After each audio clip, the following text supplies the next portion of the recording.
अस्सलाम वालेकुम अज़ीज़ स्टूडेंट्स, उम्मीद है आप खैरियत से होंगे।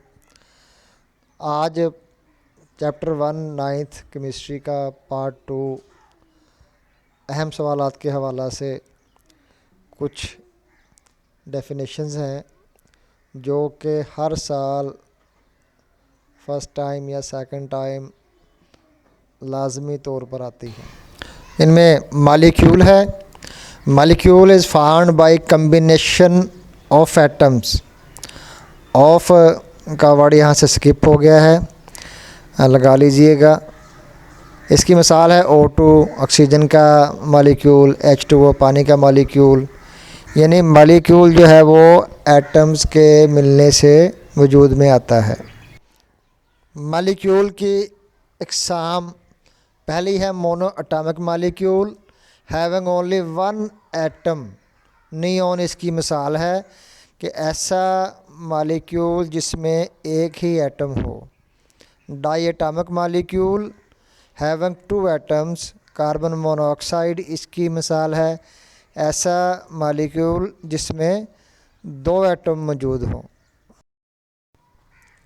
Try atomic molecule having three atoms, पानी इसकी मिसाल है H2O, ऐसा मॉलिक्यूल जो तीन एटम्स पर मुश्तमिल होता है। Poly atomic molecule having many atoms, जो कि काफ़ी ज़्यादा एटम्स पर मुश्तमिल होता है। इसकी मिसाल है C12H22O11, चीनी सक्रोज़ का फार्मूला लिखा हुआ है। इसी तरह नेक्स्ट है होमो atomic molecule having same type of atom, ऐसा मॉलिक्यूल जिसमें एक ही तरह के एटम्स पाए जाएं, N2S8। इसके बाद है जी hetero atomic molecule having different type of atoms, ऐसा मॉलिक्यूल जिसमें मुख्तलिफ़ किस्म के एटम्स पाए जाएं, CO2 carbon dioxide, SO2 sulphur dioxide. आप देख सकते हैं कि इनमें ऑक्सीजन के और सल्फ़र के और कार्बन के एटम्स हैं, मुख्तलिफ़ किस्म के एटम्स हैं, इसलिए हेट्रो कहलाया ये। इसके बाद बहुत अहम डेफिनेशंस हैं।